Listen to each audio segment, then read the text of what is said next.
Halo teman-teman semuanya. AI adalah salah satu teknologi, salah satu alat yang sangat booming saat ini, yang dimana-mana kita membahas tentang AI, tentang kecerdasan buatan, tentang robotik yang berbau-bau teknologi sekarang baru naik-naiknya. Lalu apa peran kita sebagai seorang pelajar, seorang pemuda untuk menanggapi AI itu sendiri? Oke, sebelumnya perkenalkan nama saya Ben Wardana. Aku biasa bikin konten di YouTube.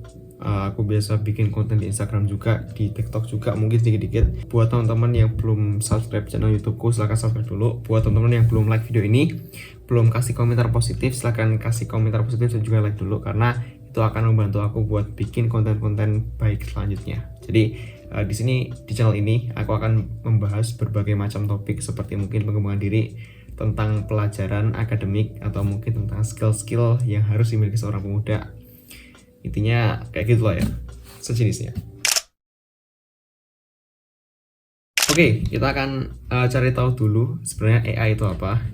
Kalau secara di Google, di GPT itu menyebutkan bahwa AI adalah suatu teknologi, suatu alat yang dapat memberikan kita jawaban secara instan, gampangnya secara fungsional gitu ya. Tapi secara umum penjelasan AI itu adalah suatu kecerdasan buatan yang dibikin seolah-olah untuk menyerupai manusia, yang mana tujuan awalnya itu adalah untuk memudahkan kehidupan kita, karena kan kita hidup itu butuh teknologi yang dapat memudahkan hidup ya, mungkin buat belajar, buat bekerja, buat melakukan aktivitas kita sehari-hari. Nah oke, kita nggak jauh-jauh dulu, tapi kita coba melek dikit tentang keadaan yang sekarang.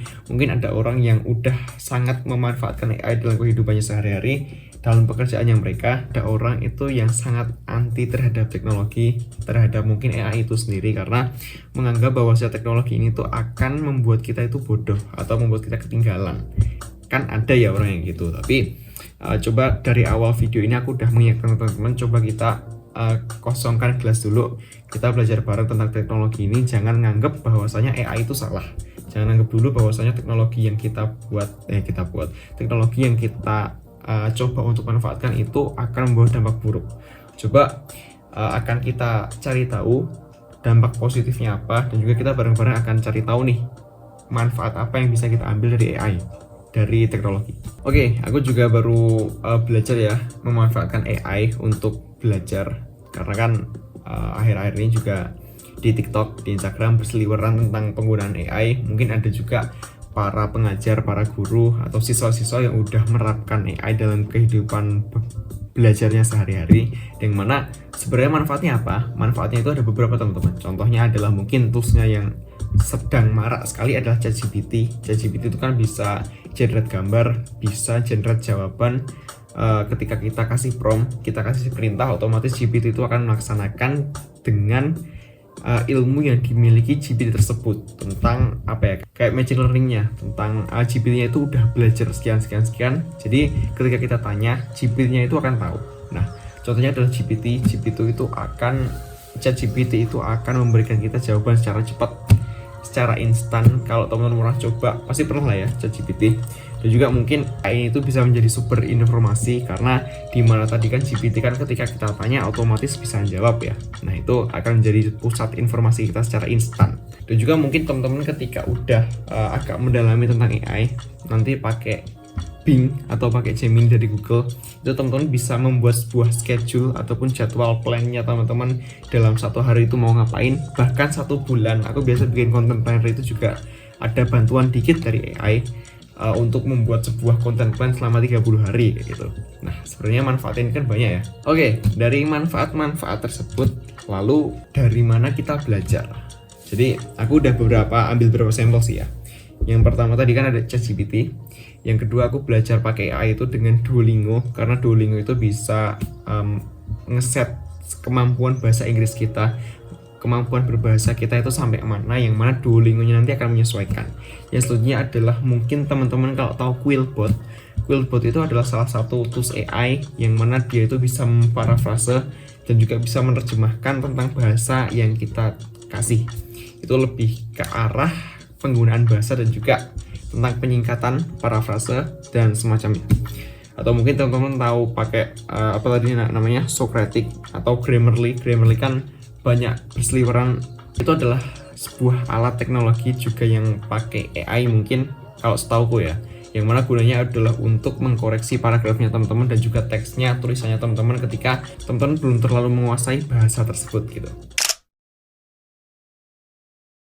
Oke, dari sekian tools ataupun alat-alat dari AI tersebut, yang perlu ditekankan adalah bahwasanya alat-alat tersebut itu hanya membantu, bukan menggantikan proses belajarnya teman-teman. Lalu teman-teman tetap harus untuk ngecek sumber lain yang mana mungkin lebih valid, lebih konkret daripada jawaban AI itu sendiri, karena kan AI itu hanya suatu mesin yang mana belajar dari proses generate kita yang sebelumnya. Belum tentu data yang diberikan oleh AI itu benar. Jadi apa gunanya ketika kita tetap harus belajar 2 kali? Jadi AI itu hanya membantu teman-teman.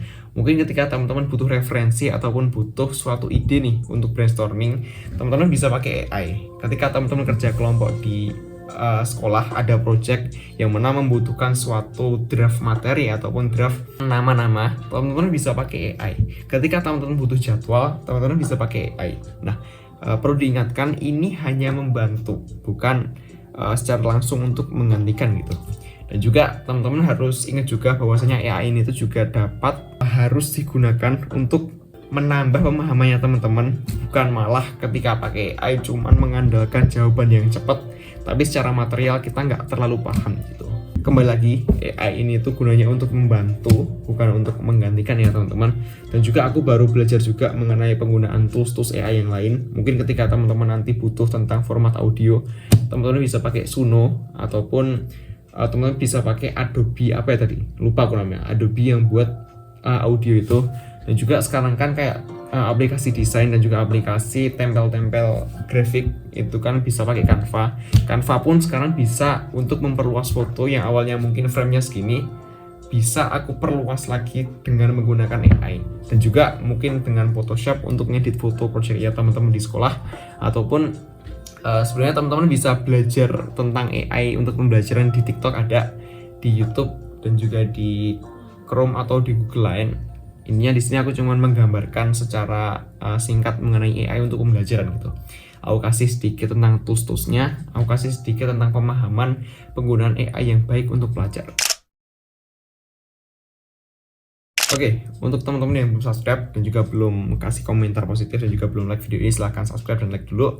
Semoga di video-video selanjutnya aku lebih semangat buat bikin video tentang pembelajaran, tentang motivasi dan juga tentang pengembangan diri, apalagi khusus untuk pelajar dan juga pemuda. Dan juga teman-teman jangan lupa follow Instagramku di @abianwa, karena saat ini aku baru ngembangin sebuah platform produktivitas yang namanya adalah Nextor ID. Mungkin teman-teman akan kepoin itu, aku bangun bersama teman-temanku. Oke, sekian video malam ini tentang AI untuk pelajar. Semoga bermanfaat. Jangan lupa di-share ke teman-teman kalian. Selamat malam, sampai jumpa di video yang selanjutnya. Bye-bye.